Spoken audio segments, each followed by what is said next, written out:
नमस्कार दोस्तों, MPN academy में आप सभी का हार्दिक अभिनंदन है। प्रस्तुत है weekly current affairs test series.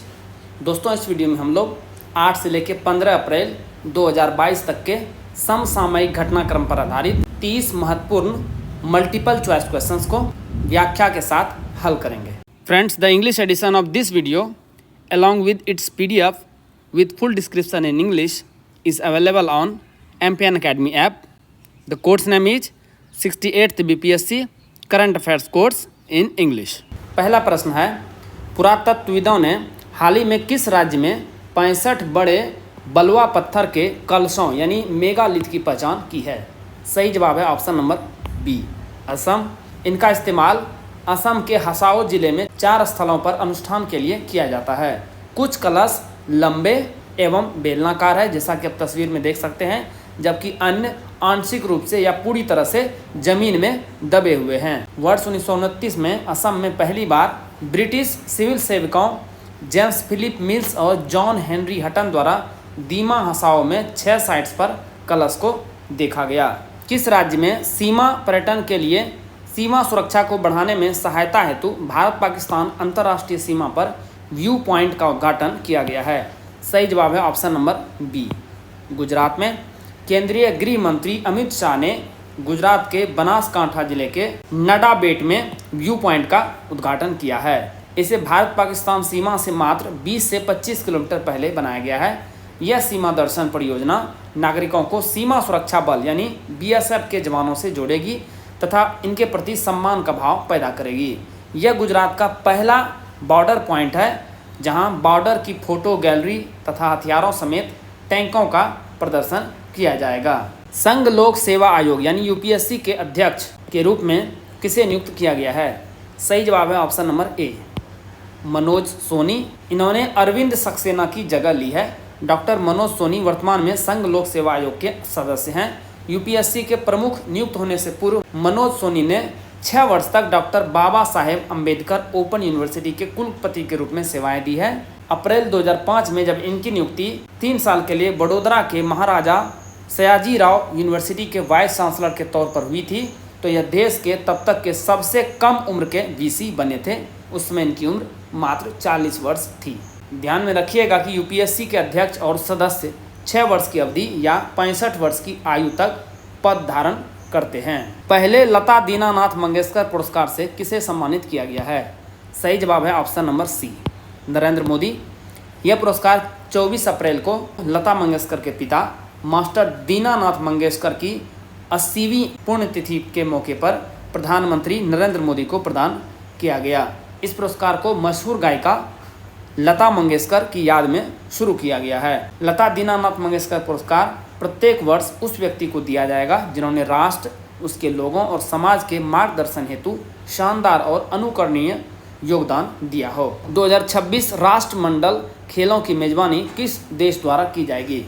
सही जवाब है option number C, Australia. Victoria प्रांत द्वारा वर्ष 2026 के खेलों के संस्करणों की मेजबानी हेतु ऑस्ट्रेलिया को छोड़कर किसी अन्य देश ने रुचि नहीं दिखाई। बर्मिंघम में 2022 के संस्करण का आयोजन किया जा रहा है 28 जुलाई से 8 अगस्त तक। इससे पहले दक्षिण अफ्रीका को इस साल के संस्करण की मेजबानी करनी थी, लेकिन उसकी तैयारी में प्रगति की कमी के कारण मेजबानी का अधिकार वापस ले लिया गया। पहले राष्ट्रमंडल खेलों का आयोजन कनाडा में किया गया था 1930 ईस्वी में हैमिल्टन। जो छात्र इस YouTube चैनल पर जारी सभी करंट अफेयर्स वीडियोस की PDF प्राप्त करना चाहते हैं, उनके लिए यहाँ जानकारी दी जा रही है। सबसे पहले आइए समझते हैं कि आपको MPN academy current affairs PDFs की आवश्यकता क्यों है। MPN एकेडमी PDFs ही क्यों? दोस्तों, हमने करके दिखाया है। पिछले 3 वर्षों में 4 महत्वपूर्ण एग्जाम्स हुए हैं और उसमें MPN एकेडमी का परफॉर्मेंस कैसा रहा है, आइए आपको दिखाते हैं। 66वीं BPSC प्रीलिम्स का एग्जाम हुआ था 2020 में 27 दिसंबर को, जिसमें से 41 प्रश्न पूछे गए थे करंट अफेयर्स सेक्शन से। 36 प्रश्न टैली हुआ है MPN एकेडमी PDF से। परफॉर्मेंस कितना रहा? 87.80%। 2021 में BPSC द्वारा कोई एग्जाम कंडक्ट नहीं कराया गया था, तो हमने सेकेंड बेस्ट एग्जाम को लिया है Bihar SI prelims exam 2021। Shift 1 और शिफ्ट 2 दोनों मिला करके 36 करंट अफेयर्स से क्वेश्चन पूछे गए थे, जिसमें से 31 टैली हुआ है एमपीएन अकेडमी पीडीएफ से। परफॉर्मेंस रहा 86.11%। यह एग्जाम 26 दिसंबर को हुआ था। 2022 में 2 परीक्षा हुई है। एक परीक्षा तो रद्द हो गई है, कैंसिल हो गई है पेपर लीक के कारण से। 67वीं बीपीएससी पीटी परीक्षा 2022 8 मई को यह एग्जाम हुआ था, जिसमें से 30 प्रश्न करंट अफेयर्स सेक्शन से पूछे गए थे। 26 टैली हुआ है एमपीएन अकेडमी पीडीएफ से। परफॉर्मेंस रहा है 86.77%। अभी रिसेंटली बीपीएससी सीडीपीओ प्रारंभिक परीक्षा हुई है 15 मई को, जिसमें 35 करंट अफेयर सेक्शन से क्वेश्चंस पूछे गए थे। 30 प्रश्न टैली हुआ है एमपीएन अकेडमी पीडीएफ से। परफॉर्मेंस रहा है 85.71%। तो आपने देखा कि किस प्रकार से पिछले 4 परीक्षा में 85% से ज़्यादा प्रश्न MPN academy current affairs PDF से टैली हुआ है। दोस्तों, इन सारे एग्जाम्स में पूछे गए करंट अफेयर्स क्वेश्चन और एमपीएन अकेडमी में कहां से टैली हुआ है पूरे प्रमाण के साथ वीडियो यूट्यूब पे भी मिल जाएगी और टेलीग्राम पे भी मिल जाएगी। टेलीग्राम पे सर्च करेंगे एमपीएन अकेडमी और इस प्रकार से ये लोगो दिखेगा, वहां पर आप ज्वाइन कर लेंगे।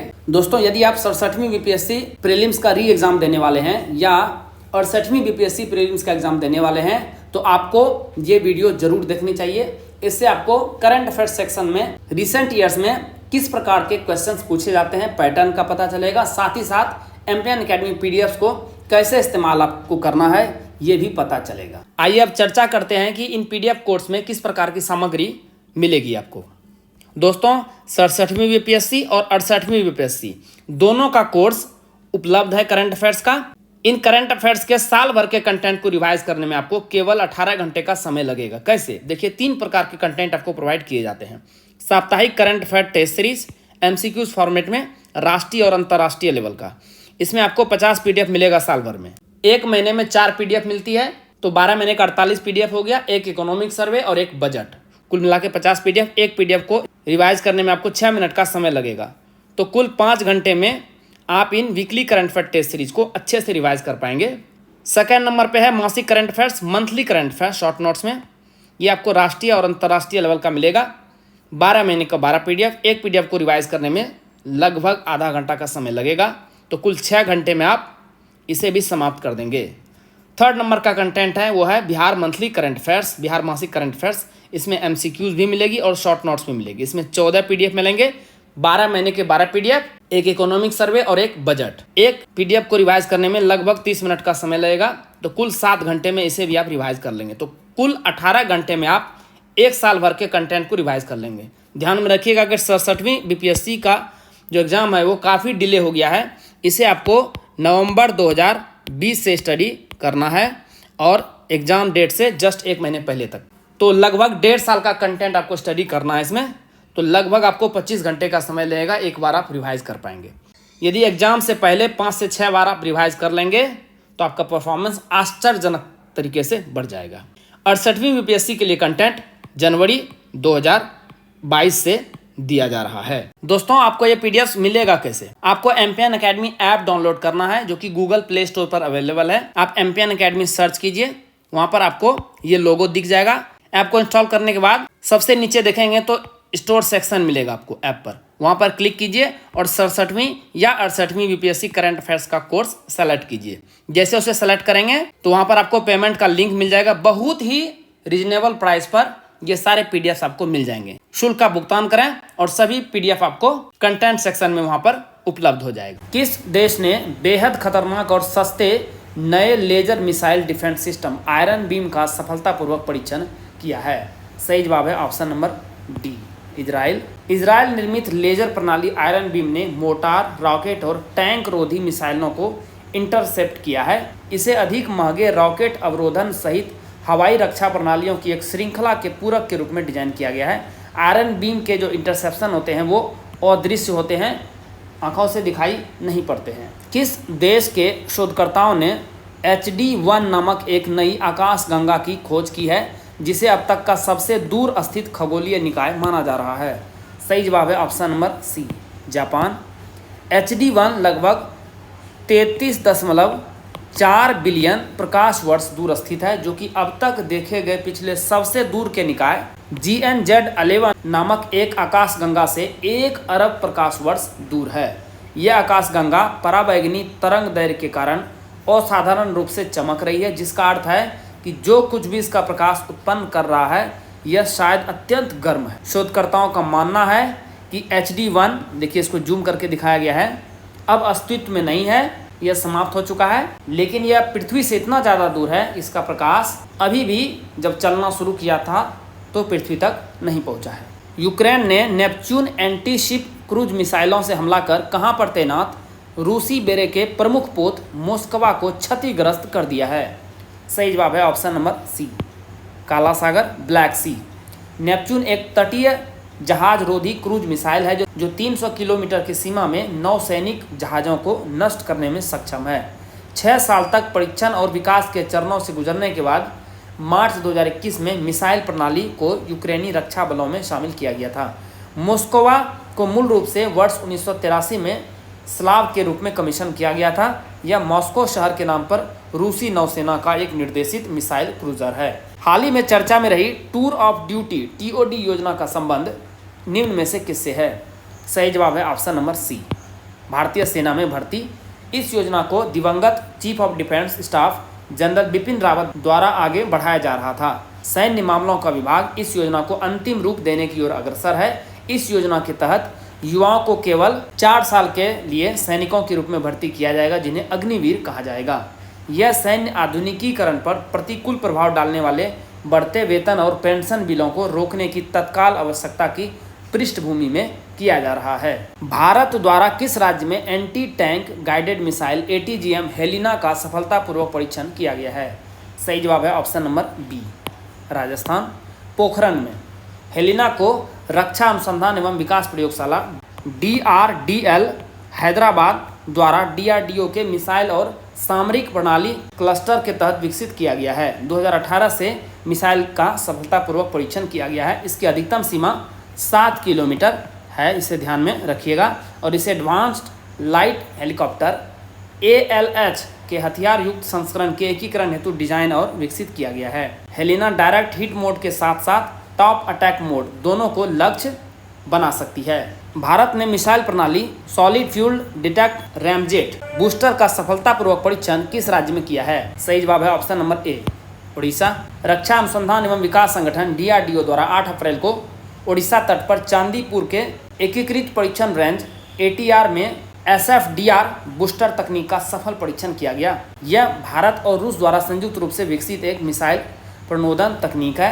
यह रैमजेट इंजन की सिद्धांत की अवधारणा पर आधारित है। DRDO ने 2017 में सबसे पहले इसका विकास करना शुरू किया था और 2018 तथा 2019 में भी सफल परीक्षण किए गए थे और ताज़ा परीक्षण 8 अप्रैल 2022 को किया गया। DRDO और भारतीय सेना द्वारा उन्नत Pinaka MK1 rocket system EPRS का नवीनतम सफल परीक्षण किस राज्य में किया गया। सही जवाब है option number B, Rajasthan, Pokhran range में। EPRS पिनाका संस्करण का उन्नत संस्करण है जो पिछले 1 दशक से भारतीय सेना की सेवा में है। डिजाइन और विकास पुणे स्थित DRDO प्रयोगशालाओं, आयुध अनुसंधान एवं विकास प्रतिष्ठान तथा उच्च ऊर्जा सामग्री अनुसंधान प्रयोगशाला द्वारा विकसित किया गया है। परीक्षणों के इसी सेट के हिस्से के रूप में एरिया डेनियल मुनिशन यानी ADM का भी सफलतापूर्वक परीक्षण किया गया है। ADM गोला बारूद की एक श्रेणी है जिसका उपयोग विरोधी को किसी विशेष क्षेत्र पर कब्जा करने या वहां से गुजरने से रोकने के लिए किया जाता है। संयुक्त राष्ट्र महासभा में किस देश को संयुक्त राष्ट्र मानवाधिकार परिषद UNHRC से निलंबित किए जाने के पक्ष में मतदान किया गया है। सही जवाब है ऑप्शन नंबर बी, रूस। 193 सदस्यीय महासभा में प्रस्ताव के पक्ष में 93 मत पड़े, जबकि भारत सहित 58 देश अनुपस्थित रहे। मानवाधिकार परिषद में रूसी संघ की सदस्यता के निलंबन अधिकार शीर्षक वाले प्रस्ताव के विरुद्ध 24 मत पड़े। प्रस्ताव ऐसे में पारित हो गया। यूक्रेन में रूस की सैन्य कार्रवाई तथा रूसी सैनिकों द्वारा मानवाधिकार उल्लंघन की घटनाओं के बाद महासभा की आपात बैठक आयोजित की गई थी। यूक्रेन की राजधानी कीव से रूस के हटने के बाद इसके बाहरी इलाके बूचा में सैकड़ों शव और सामूहिक कब्रें मिली थी। अमेरिकी सर्वोच्च न्यायालय में नियुक्त होने वाली पहली अश्वेत महिला कौन बन गई है। सही जवाब है option number D, Ketan brown Jackson. अमेरिकी सीनेट ने हाल ही में अमेरिकी सर्वोच्च न्यायालय में न्यायाधीश के तौर पर केतन ब्राउन जैक्सन की नियुक्ति की पुष्टि की है। टी मार्शल और सी थॉमस के बाद सर्वोच्च न्यायालय में नियुक्त होने वाली यह तीसरी अश्वेत हैं एवं इस पद पर नियुक्त होने वाली छठी महिला हैं। जैक्सन ने हार्वर्ड विश्वविद्यालय से लॉ की शिक्षा प्राप्त की है और साथ ही इन्होंने एक सार्वजनिक डिफेंडेंट के रूप में भी अपनी सेवाएं दी है। भारत सरकार द्वारा भविष्य में परमाणु ऊर्जा संयंत्र लगाने के लिए कितने नए स्थलों के लिए सैद्धांतिक मंजूरी दी गई है? सही जवाब है ऑप्शन नंबर बी 5। केंद्रीय परमाणु ऊर्जा और अंतरिक्ष राज्य मंत्री जितेंद्र सिंह ने कहा कि 2031 तक देश की परमाणु क्षमता 22,480 मेगावाट पहुंचने की उम्मीद है। सरकार ने 10 स्वदेशी रूप से निर्मित 700 megawatt pressurised heavy water reactors के निर्माण के लिए भी वित्तीय मंजूरी प्रदान की है, जिन्हें फ्लीट मोड में स्थापित किया जाएगा। अभी वर्तमान में देश में 22 रिएक्टर कार्यरत हैं, जिनकी कुल क्षमता है 6,780 मेगावाट। हाल ही में चर्चा में रही कांगड़ा चाय का संबंध किस राज्य से है? सही जवाब है option number D Himachal Pradesh. Kangra चाय को जल्द ही एक यूरोपीय आयोग भौगोलिक संकेत टैग मिलेगा। कांगड़ा चाय का इतिहास 180 वर्ष पुराना है। इसे दुनिया में सबसे स्वादिष्ट चाय के रूप में जाना जाता है। महिलाओं में सुंदरता बरकरार रखने में इसका उपयोग दिन व दिन बढ़ता जा रहा है।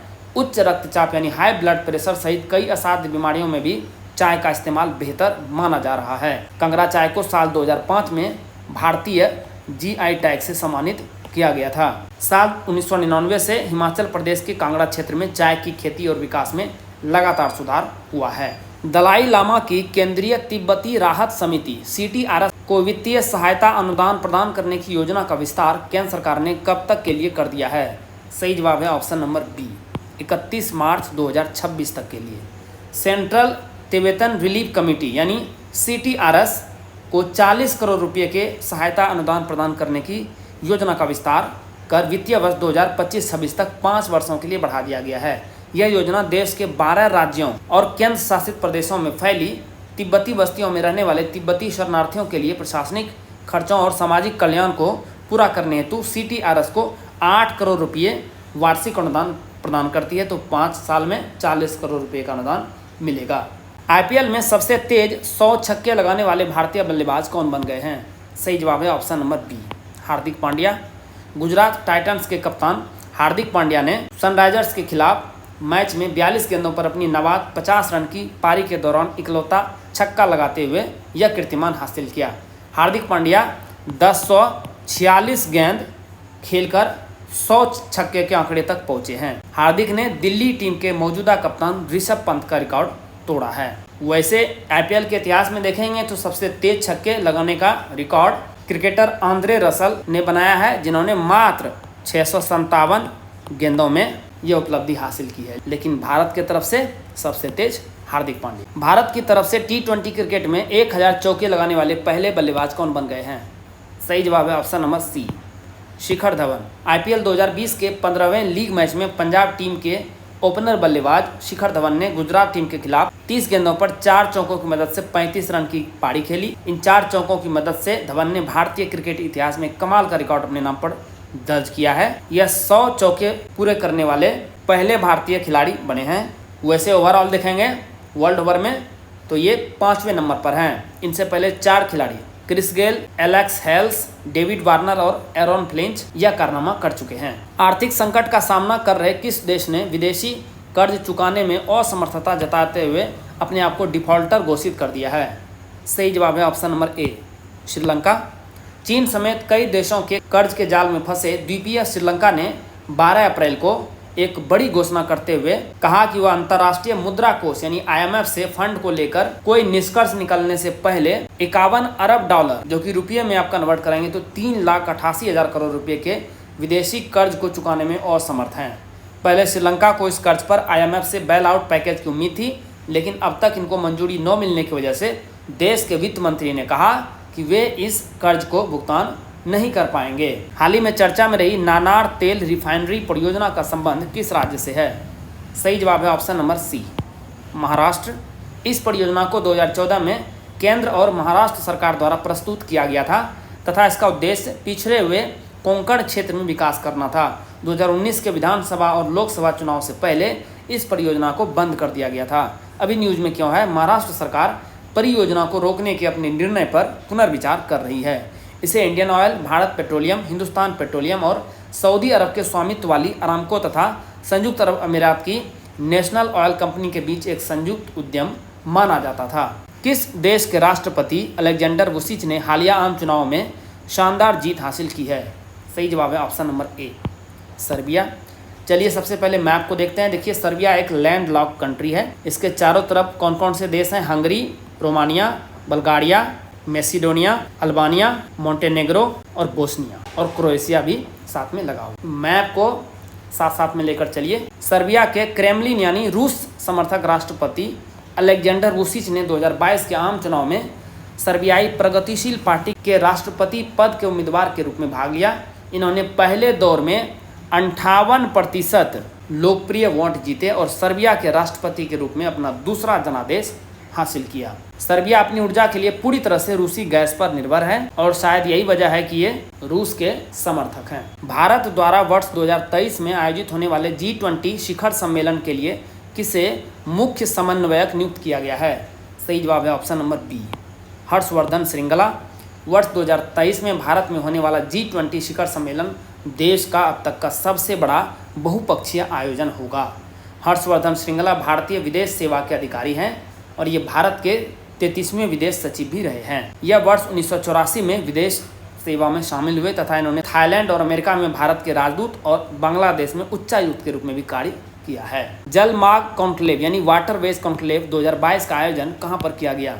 सही जवाब है ऑप्शन नंबर बी, डिब्रूगढ़। इसका आयोजन भारतीय अंतर्देशीय जल मार्ग प्राधिकरण द्वारा 11 और 12 अप्रैल को डिब्रूगढ़, असम में आयोजित किया गया। इस कॉन्क्लेव का उद्देश्य देश के उत्तर पूर्वी क्षेत्र में अंतर्राष्ट्रीय और घरेलू जल मार्ग पारिस्थितिकी तंत्र की क्षमता का दोहन करने पर ध्यान केंद्रित करना था। इस कॉन्क्लेव का उद्योग भागीदार फिक्की था। आईपीएल के इतिहास में रिटायर्ड आउट होने वाले पहले खिलाड़ी कौन बन गए हैं? सही जवाब है option number A, R Ashwin. Ashwin IPL 2022 के 20वें मुकाबले में लखनऊ टीम के विरुद्ध बल्लेबाजी के दौरान अचानक क्रीज को छोड़ करके वापस पेविलियन की तरफ लौट गए।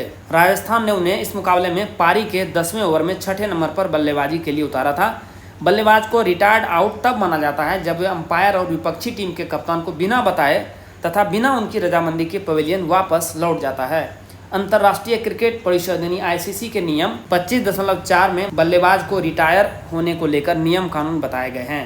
रिटायर्ड आउट में बल्लेबाज वापस नहीं आ सकता, लेकिन ध्यान रखिएगा कि रिटायर्ड हर्ट में बल्लेबाज बाद में बल्लेबाजी के लिए वापस मैदान पर आ सकता है। शहबाज शरीफ ने हाल ही में पाकिस्तान के कौन से प्रधानमंत्री पद की शपथ ली है? सही जवाब है ऑप्शन नंबर सी, 23वें।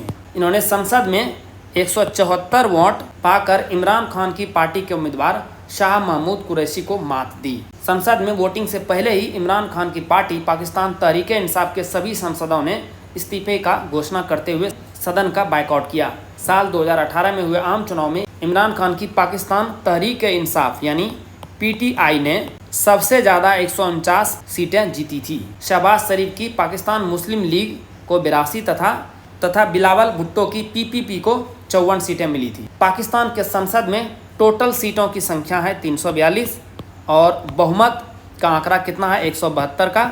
इन्होंने 174 हासिल किया यानी पूर्ण बहुमत हासिल कर लिया। विश्व बैंक और Asian infrastructure investment bank AIIB द्वारा किस राज्य या केंद्र शासित प्रदेश की मिशन स्कूल ऑफ एक्सेलेंस परियोजना के लिए 7,500 करोड़ रुपए का ऋण प्रदान किया गया है? सही जवाब है ऑप्शन नंबर सी, गुजरात। इस परियोजना के तहत राज्य सरकार अगले 5 वर्षों में 10,000 करोड़ रुपए खर्च करेगी और राज्य के सभी स्कूलों को कवर करेगी। राज्य भर के 41,000 सरकारी और अनुदान प्राप्त स्कूलों में 50,000 नई कक्षाओं के निर्माण, 1.5 लाख स्मार्ट क्लासरूम, 20,000 नई कंप्यूटर लैब और 5,000 टिंकरिंग लैब बनाने पर खर्च किया जाएगा। किस राज्य में पहली बार दुर्लभ तितली पामकिंग देखी गई है? सही जवाब है ऑप्शन नंबर सी, तमिलनाडु। यह भारत में 1500 प्रजातियों में से तमिलनाडु में पाए जाने वाली तितली की 321वीं प्रजाति है। पामकिंग की उपस्थिति को पहली बार दक्षिण भारत में 1891 में ब्रिटिश वैज्ञानिक HS फर्ग्यूसन द्वारा दर्ज किया गया था। एक सदी से भी अधिक समय बाद इसे 2007 में फिर से देखा गया था। पामकिंग निम्फेलिडे की प्रजाति से संबंधित है तथा तार, नारियल और कैलमस किस्मों के पौधों से भोजन प्राप्त करती है। भारत में पश्चिम घाट के दक्षिण में अरिप्पा शेरदुनी पेरियार टाइगर रिजर्व के जंगलों में पाम्किन की मौजूदगी दर्ज की गई है। तो बहुत ही सुंदर तितली है ये। भारत को संयुक्त राष्ट्र आर्थिक और सामाजिक परिषद यानी यूएन इकोसॉक के कितने प्रमुख निकायों के लिए चुना गया है? सही जवाब है ऑप्शन नंबर बी 4। यूएन इकोसॉक 1945 में संयुक्त राष्ट्र चार्टर द्वारा स्थापित संयुक्त राष्ट्र प्रणाली के 6 प्रमुख अंगों में से एक है। इसमें महासभा द्वारा चुने गए संयुक्त राष्ट्र के 54 सदस्य शामिल है। यूएन ने 13 अप्रैल को ट्वीट किया कि भारत 4 यूएन इकोसॉक निकायों के लिए चुना गया है। तो ये 4 कौन कौन से हैं? सामाजिक विकास आयोग, दूसरा गैर सरकारी संगठनों की समिति, तीसरा विकास के लिए विज्ञान और प्रौद्योगिकी आयोग और चौथा आर्थिक, सामाजिक और सांस्कृतिक अधिकारों की समिति। दोस्तों, जैसा कि बताया गया है, इस वीडियो का पीडीएफ और इस वीडियो का अंग्रेजी संस्करण और साथ में अंग्रेजी में फुल डिस्क्रिप्शन के साथ पीडीएफ एमपीएन एकेडमी ऐप पर प्राप्त कर सकते हैं। दोस्तों, इन पीडीएफ के सहारे आप इस वीडियो लेक्चर को आसानी से 5 से 6 मिनट में रिवाइज कर पाएंगे, जिससे आपका बहुत सारा समय बचेगा, जिसे आप स्टैटिक पोर्शन पर लगा सकते हैं। This is very very important. दोस्तों, एमपीएन एकेडमी ऐप का लिंक डिस्क्रिप्शन बॉक्स और पिन कमेंट सेक्शन में मिल जाएगा। चलिए अंतिम प्रश्न को हल करते हैं। संयुक्त राष्ट्र के आर्थिक, सामाजिक और सांस्कृतिक अधिकारों की समिति में एशिया प्रशांत सीट के लिए कौन चुनी गई है? सही जवाब है ऑप्शन नंबर सी प्रीति शरण। आर्थिक, सामाजिक और सांस्कृतिक अधिकारों की समिति के लिए राजदूत प्रीति शरण को फिर से चुना गया है। 2018 में यह पहली बार समिति में एशिया प्रशांत सीट के लिए चुनी गई थी। 1 जनवरी 2019 को इनका पहला 4 साल का कार्यकाल शुरू हुआ था। ये 1982 में भारतीय विदेश सेवा में शामिल हुई थी। इन्होंने Moscow, Geneva, Dhaka, Cairo, Toronto और वियतनाम में भारतीय मिशनों में काम किया है। टोरंटो में ये भारत की महावाणिज्य दूत रही, जबकि वियतनाम में भारतीय राजदूत थी। दोस्तों, इसी के साथ साप्ताहिक करंट अफेयर्स के इस संस्करण को समाप्त करने की आपसे इजाजत चाहूँगा। Thank you very much for watching the video. All the best for your exam preparation.